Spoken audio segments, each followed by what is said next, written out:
Hello and welcome to the video race report. It's Clockwise round 8 and we're going to get straight into the action. If you look in the top left of your screen, Jamie has a massive lock-up, first braking zone straight out the pits, slams into the back of Andy Summers and then nearly gets sideswiped by Brian, who tries to take advantage of that little moment. Alex Williams then having massive understeer and actually pushing Todd White off the circuit on the outside of the light bulb.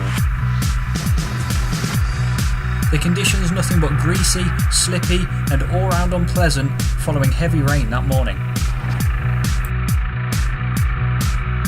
Ian Noden then trying the inside line around the loop on Alex Williams.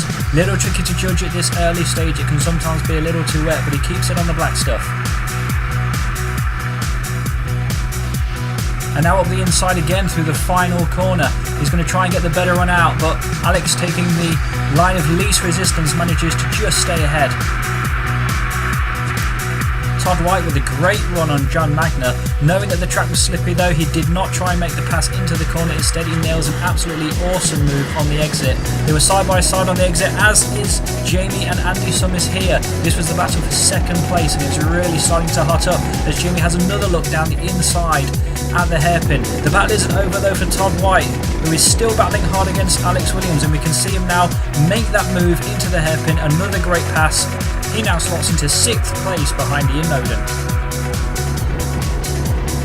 Back on board with Jamie Wesson now in his battle with Andy Summers, trying the inside line into the final corner. There was a bit of dry tarmac on the inside, but it wasn't enough to get the run out onto the main straight. They go wheel to wheel down Sutton's longest piece of tarmac, braking as late as they dare. Jamie very bravely taking the apex into turn 1. Never usually much grip there, but he gets the job done. Back on board with Todd White, who's pushing hard to keep with Ian Noden. Their lap times will remain very similar throughout most of the race. Andy Summers was struggling with the number 2 car, not yielding quite as much grip as he'd like, but that didn't stop him having a go up the inside into the hairpin. Jamie nearly being run out of road and dipping a couple of wheels off the track.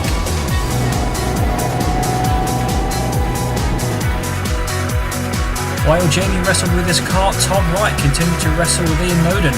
Perhaps some back markers would lend a hand. Ian meets the traffic at the perfect time on turning to the final corner. Todd, however, tried the outside line and was held up, nearly being pushed off the circuit on the exit.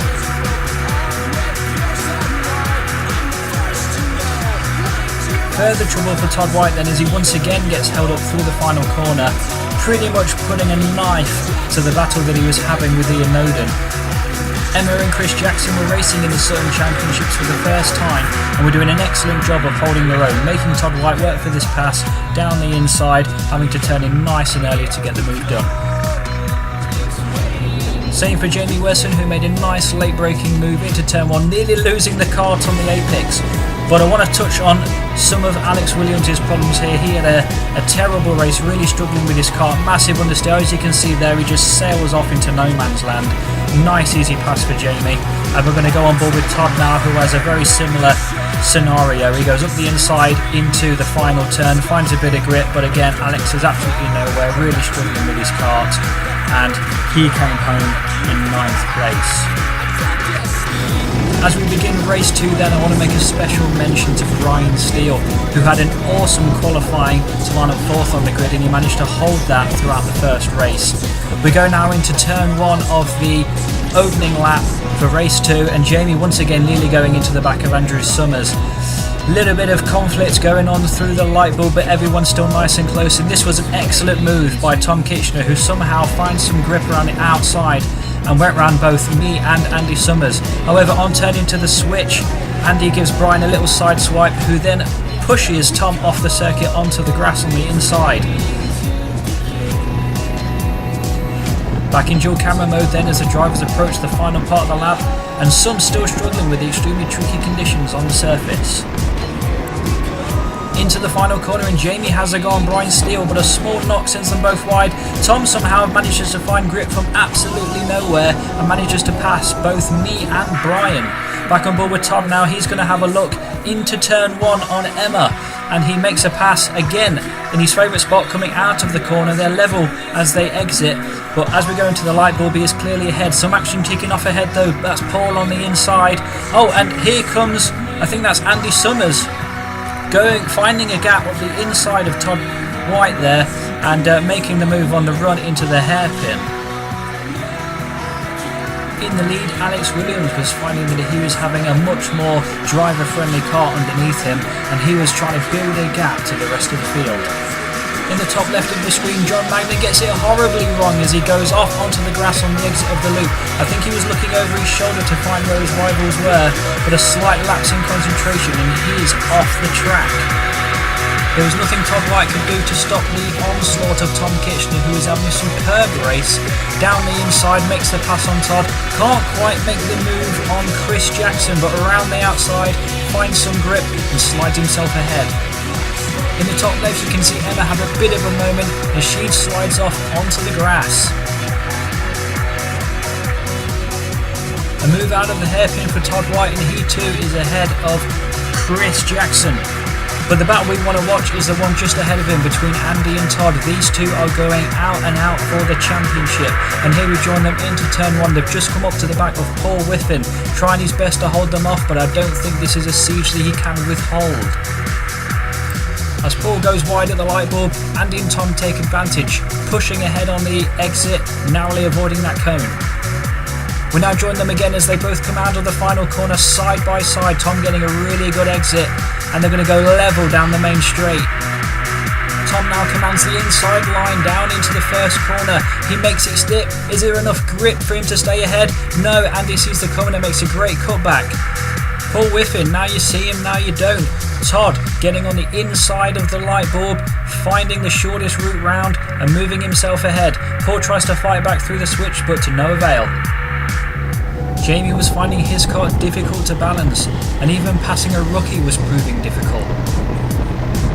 After spending more laps than he would have liked hunting him down into the final corner, finds a bit of grip at the first apex, finally moves ahead but has to use all of the track on the exit to make it stick.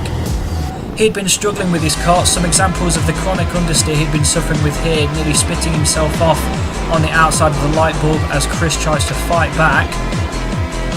And then once again here into the final corner, just managed to keep it on into the corner, but then nearly throws himself off on the exit. Little shake of the head there.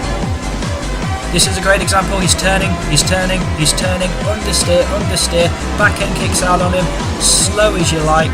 And these sort of instances cause a bit of an embarrassing moment as he comes up to the back of Emma here.